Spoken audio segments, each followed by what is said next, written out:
Somber mood indeed, Flo. No one can doubt that for a second, as the mortal remains of Datu Andrew Mlangeni make their way here to his house in Dube. Of course, a lot of family members whom I've said earlier on actually drove all the way from the Free State, which is the birthplace of Datu Andrew Mlangeni, coming to pay their last respects to him. And of course, we saw that coffin making its way to the main house where he used to stay up until the last days of his life. One of those who were part of that entourage, if you like, that went to the road, to Egodoleni to fetch the mortal remains of Datu Andrew Mlangeni is the Treasurer General of the ANC, Paul Mashatile. Said, thank you so much for your time. We saw the body arrive. It must be very difficult for the ANC right now.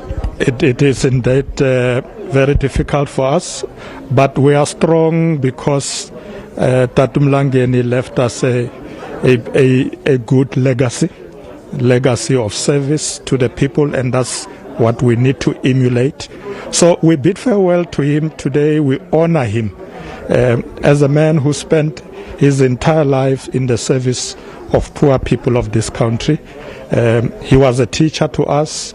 He always guided us. And what was good with Ubabu Mlangeni is that when there were wrong things done by comrades in the ANC, he would not keep quiet. He'll be the one who will speak out. He'll be the one who makes sure that he corrects us. And so we are proud of that legacy. We want to say today that as a young generation of leaders in the ANC, we will walk on those footsteps. We will make sure that we continue to do what he taught us, to be able to prioritize people first. That everything we do, the resources in our country, must always be prioritized for ordinary people to better their lives. As the former chairperson or having been part of the Integrity Commission of the ANC, a lot of things have been happening in the past that ANC, of course, has come forth and acknowledged. But I want to ask a question to Treasurer General. Moving forward, what is the ANC going to do then to make it a point that you guys live up to the standards of Datu Andrew Mlangeni? Well, one of the things we must do is to continue to strengthen the Integrity Commission. We know that Ubabu Mlangeni was the first chairperson of that commission. Even when he was no longer chairperson, he continued to serve in it. And I think that is something very important for us as the young generation of leaders in the ANC to make sure that a structure like the Integrity Commission is always strengthened, is given the necessary powers and space to do its work to correct the wrongs that happen within the movement, because we are all human beings. In an organization as big as the ANC, there'll always be wrong things that are being done by some amongst us, and they need to be corrected. And therefore the Integrity Commission becomes a better place structure to do that work and must receive the full support of the NEC. Your message to fellow ANC members during this time? I want to say to our fellow ANC members, let's commit ourselves today that we will pledge to continue to walk on the footsteps of Datu Mlangeni and his generations.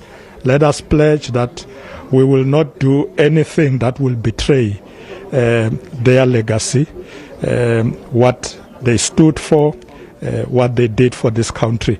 We must make sure that we walk on that correct path to continue to serve our people. Maybe let me personalize it to you then. After what has been happening to you personally, losing your parent, your wife and things like those, how are you feeling, Mr. Mashatile? Well, I received a lot of support from comrades and friends and leaders within the ANC, and I think that comforted us as a family. Of course, these things take time, but yes, I feel much better, and I'm happy to be here to bid farewell to my father, Ubabu Mlangeni. Isithwalandwe siyaparang kwerere tsamaya ka khotso o ambe ngokuthula khonto wesizwe. Condolences to you too as well.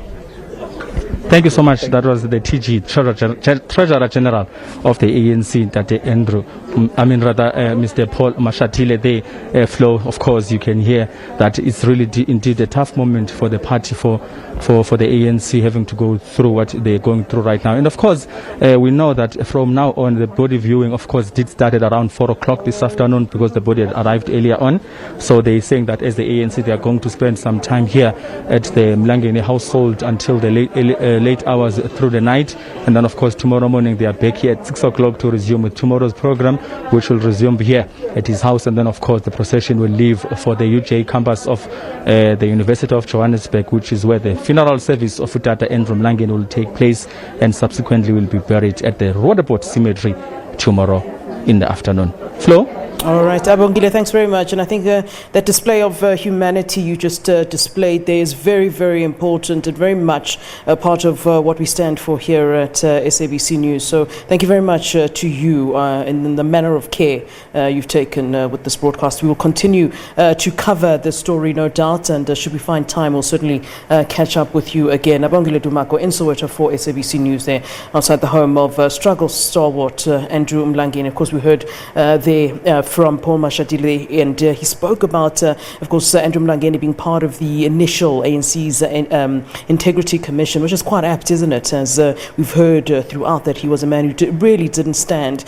for issues of corruption. And quite ironically, at this time, as we sort of uncover stories of, some ANC leadership involved in some unsavory, or allegedly involved in some unsavory dealings with regards to supplies of, PPE equipment and all of that kind of stuff during the midst of a pandemic. Certainly, Ndate Mlangeni would have frowned upon such. And of course, Paul Mashatile mentioning the fact that they won't do anything to betray what the likes of Ndate Mlangeni fought for. Of course, the funeral getting underway at 9 a.m. there at the University of Johannesburg's Soweto campus.